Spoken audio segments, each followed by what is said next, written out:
প্রিয় শিক্ষার্থীবৃন্দ, আশা করি আপনারা সবাই ভালো আছেন। সিএসএস এর এই ভিডিও টিউটোরিয়ালে আমি আপনাদেরকে ফ্রন্ট প্রপার্টি সম্পর্কে দেখানোর চেষ্টা করব। তো ফ্রন্ট প্রপার্টি খুবই একটা গুরুত্বপূর্ণ একটা জিনিস। তো পুরো ভিডিওটি খুব ভালোভাবে মনোযোগ সহকারে দেখবেন। দেখতে পাচ্ছেন আমার একটা বেসিক সিনট্যাক্স আমি এখানে রেডি করে রেখেছি এবং এটার আউটপুট দেখতে পাচ্ছেন কিছুই নেই, কারণ আমি বডি ট্যাগের মধ্যে এখনো কিছু লিখিনি। ওকে, তো এখন আমি ফ্রন্ট প্রপার্টি দেখানোর আগে একটা প্যারাগ্রাফ ট্যাগের ব্যবহার দেখব। তো প্যারাগ্রাফের ট্যাগের মধ্যে আমি লিখব ফ্রন্ট প্রপার্টি। ওকে, তো আমি ফ্রন্ট প্রপার্টি লিখে নিয়েছি। এখানে একটা ক্লাস ক্রিয়েট করতে পারি আমরা। তো আমি ক্লাস নেম দিলাম ফন্ট। ওকে, তো ফন্ট নামে আমি ক্লাস ক্রিয়েট করলাম। এখন এই ফন্টের সাহায্যে আমি চাইলে এই ফন্ট প্রপার্টি অর্থাৎ প্যারাগ্রাফ ট্যাগটিকে আমি অ্যাক্সেস করতে পারি। এখানে চাইলে আপনারা ট্যাগের মাধ্যমেও অ্যাক্সেস করতে পারেন, বাট আমি এখানে ক্লাসের সাহায্যে অ্যাক্সেস করার চেষ্টা করতেছি। ওকে, দেখতে পাচ্ছেন আমি আমাদের ব্রাউজারটা রিফ্রেশ করলাম। হ্যাঁ, দেখতে পাচ্ছেন ফ্রন্ট প্রপার্টি শো করছে। ওকে, এখন এটার মধ্যে আমি একটা প্রপার্টি দেখব, যেটা হচ্ছে ফন্ট সাইজ। দেখতে পাচ্ছেন আমি ফন্ট সাইজ লিখে নিয়েছি। এখন আমি 100 পিক্সেল এখানে ফন্ট সাইজ দিলাম।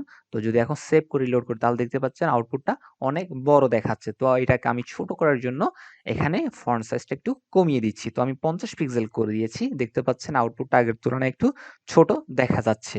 ওকে, এখন আমি যেই প্রপার্টিটা ব্যবহার করব সেটা হচ্ছে ফন্ট ফ্যামিলি। খুবই গুরুত্বপূর্ণ একটা জিনিস ফন্ট ফ্যামিলি। তো আমি এখান থেকে দেখতে পাচ্ছেন অনেকগুলো ফন্ট প্রপার্টি অপশন আমাদের সামনে শো হচ্ছে। সেখান থেকে আমি একটা সিলেক্ট করলাম সানস সেরিফ। তো এই সানস সেরিফ আমি যখন সেভ করে রিলোড করলাম তাহলে দেখুন ফন্ট প্রপার্টিটা চেঞ্জ হয়ে গিয়েছে। অর্থাৎ আমাদের যে ফন্ট গুলো রয়েছে আমরা ফন্ট গুলোকে চাইলে বিভিন্ন রকমে ডিজাইন করতে পারি। তো এখানে আরেকটা জিনিস দেখতে পাচ্ছেন, আমি আরেকটা ফন্ট প্রপার্টি নিয়েছি যেখানে প্রায় ৪টা ফন্ট প্রপার্টি রয়েছে। তো ৪টা ফন্ট প্রপার্টি ব্যবহার করার কারণ হচ্ছে এখানে যদি কোনো কারণে আমাদের ব্রাউজার অর্থাৎ যে ডিভাইসে আপনি ওয়েবসাইট ওপেন করবেন সেই ব্রাউজারে যদি কোনো প্রকার একটা ফন্ট সাপোর্ট না করে সেক্ষেত্রে দ্বিতীয়টা কাজ করবে। যদি দ্বিতীয়টা সাপোর্ট না করে সেক্ষেত্রে তৃতীয়টা কাজ করবে। যদি তৃতীয়টাও সাপোর্ট না করে তাহলে ৪ নাম্বারটা এখানে কাজ করবে। একটা না একটা অবশ্যই কাজ করবে। সেজন্য সবসময় ৩-৪টা ফন্ট প্রপার্টি ব্যবহার করার চেষ্টা করবেন। কারণ আমাদের সবসময় ব্যাকআপ রাখা প্রয়োজন। কারণ ব্যাকআপ রাখলে আমাদের কোন প্রকার সমস্যা হবে না।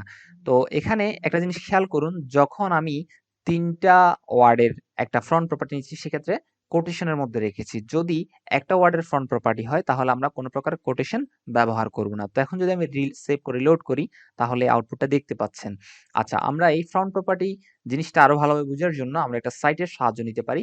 যেমন ধরুন W3 স্কুলের CSS ফন্ট প্রপার্টি। এখানে যদি আপনি ফ্রন্ট অপশনে ক্লিক করেন তাহলে দেখতে পারবেন এখানে অনেকগুলো ফ্রন্ট প্রপার্টি রয়েছে। হ্যাঁ, এখান থেকে আপনারা চাইলে যেকোনো ফ্রন্ট প্রপার্টি আপনারা চুজ করতে পারেন এবং আপনাদের ওয়েব ব্রাউজারে ওয়েবসাইটের মধ্যে সেটা ব্যবহার করতে পারেন। তো এখানে অনেকগুলো ফ্রন্ট প্রপার্টি রয়েছে। এগুলো প্রত্যেকটাতে ব্যাকআপ অপশন আছে, অর্থাৎ অনেকগুলো একসাথে ফ্রন্ট প্রপার্টি ব্যবহার করা হয়েছে। ঠিক আছে? ওকে, আমি এখান থেকে একটা ফ্রন্ট প্রপার্টি কপি করে এনে আমাদের ওয়েব পেজের কোডের মধ্যে আমি পেস্ট করে দিয়েছি। এখন যদি সেভ করে রিলোড করি তাহলে দেখতে পারবেন যে আমাদের ফ্রন্ট প্রপার্টিটা চেঞ্জ হয়ে যাবে। ঠিক আছে? তো এখানে সিএসএস এর এই ফ্রন্ট অপশনের মধ্যে যদি একটু নিচের দিকে যান, ফ্রন্ট ইন গুগল একটা অপশন আছে, সেখানে ক্লিক করবেন। ক্লিক করার পরে যদি স্ক্রল করেন তাহলে দেখতে পারবেন how to Google fonts tutorial নামে একটা লিংক দেওয়া আছে। যদি এই লিংকে আমরা ক্লিক করি তাহলে অনেকগুলো গুগল ফন্টের অপশন এখানে চালু হয়ে যাবে। তো পাশে দেখতে পাচ্ছেন ট্রাই ইট অপশন আছে। যদি ট্রাই ইট অপশন আমরা ক্লিক করি তাহলে এটা কিভাবে ব্যবহার করব সেটার অপশনটা এখানে চলে আসবে। চাইলে এখান থেকেও আমরা আমাদের ফন্ট ফ্যামিলিটাকে কপি করে আমাদের ওয়েব পেজের ব্যবহার করতে পারি। তো আরেকটা পদ্ধতিতে আমি আপনাদেরকে ফন্ট প্রপার্টি ব্যবহার করা শিখাবো। সেটা হচ্ছে আপনাদের ক্রোম ব্রাউজারে গিয়ে গুগল ফন্ট লিখে সার্চ করবেন। তো সার্চ করলে একটা প্রথম ওয়েবসাইট ওপেন হবে, সেটা হচ্ছে font.google.com। ওকে, এখানে গেলে আপনারা অনেকগুলো ফন্ট এখানে দেখতে পারবেন। অনেক ডিজাইনের ফন্ট রয়েছে।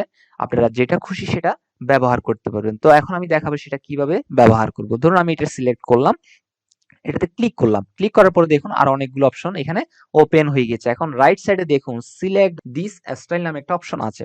যদি এখানে আমরা ক্লিক করি তাহলে আমাদের রাইট সাইডে একটা অপশন ওপেন হয়েছে। তো এই অপশনের মধ্যে একটা লিঙ্ক দেখতে পাচ্ছেন আপনারা।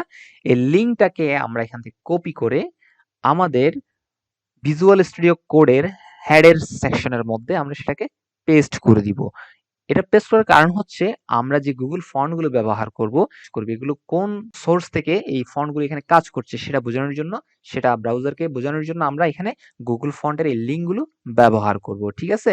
তো এখানে দেখতে পাচ্ছেন কোনো কাজ করছে না, কারণ আমি যে লিঙ্কগুলো অ্যাড করছি সেগুলোর ফন্ট প্রপার্টি কিন্তু এখনো ব্যবহার করিনি। তো ফন্ট প্রপার্টিটা আমরা এখানে থেকে কপি করে নিব। তো দেখতে পাচ্ছেন একদম নিচের দিকে একটা ফন্ট প্রপার্টি, ফন্ট ফ্যামিলি নামে একটা ফন্ট প্রপার্টি দেওয়া আছে, সেটা আমি কপি করলাম। কপি করে আমার কোডের মধ্যে আমি পেস্ট করে দিলাম। এখন যদি সেভ করে রিলোড করি তাহলে দেখুন ফন্ট প্রপার্টিটা চেঞ্জ হয়ে গিয়েছে। ওকে? এখন আমরা এরকম আরো অনেকগুলো ফ্রন্ট প্রপার্টি এখান থেকে আমরা চুজ করতে পারি, চুজ করে সেটা ব্যবহার করতে পারি। ঠিক আছে? অনেকগুলো এখানে ফ্রন্ট প্রপার্টি দেওয়া আছে গুগলের এই front.google.com সাইটের মধ্যে। আপনারা আপনাদের পছন্দ মতো ফন্টগুলো চুজ করবেন এবং আপনাদের পেজের মধ্যে সেগুলো এড করতে পারেন। তো এখানে আমি আরেকটা প্রপার্টির ব্যবহার দেখাবো, যেটা হচ্ছে ফন্ট স্টাইল। আমরা চাইলে আমাদের ফন্টগুলোকে স্টাইল করতে পারি। তো সেজন্য আমি এখানে দেখতে চাচ্ছি ইটালিক টাইপের ফন্ট, অর্থাৎ ইটালিক ভাবে দেখাবে। তো লেখাগুলো একটু বাঁকা করে দেখাচ্ছে, আপনারা দেখতে পাচ্ছেন।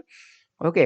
এখন আমি চাইলে এখানে আরেকটা প্রপার্টি ব্যবহার করতে পারি, যেটা হচ্ছে ফন্ট উইডথ, অর্থাৎ আমাদের লেখাটিকে বা ফন্টগুলোকে আমরা একটু বোল্ড আকারে দেখতে চাচ্ছি। ঠিক আছে? তো সেজন্য আমি বোল্ড অপশনে ক্লিক করলাম। তো দেখতে পাচ্ছেন সেভ করে যখন রিলোড করেছি ফন্ট প্রপার্টিটা একটু বোল্ড আকারে দেখাচ্ছে। ঠিক আছে? তো এভাবে আমরা আমাদের ফন্টগুলোকে আকর্ষণীয়ভাবে ডিজাইন করতে পারি। তো ভিউয়ার্স, ভিডিওটি এ পর্যন্তই থাকবে। পুরো ভিডিওটি দেখার জন্য অনেক ধন্যবাদ। সকলে ভালো থাকবেন, সুস্থ থাকবেন। পরবর্তী ভিডিও টিউটোরিয়ালে অন্য একটা টপিক নিয়ে আলোচনা করব।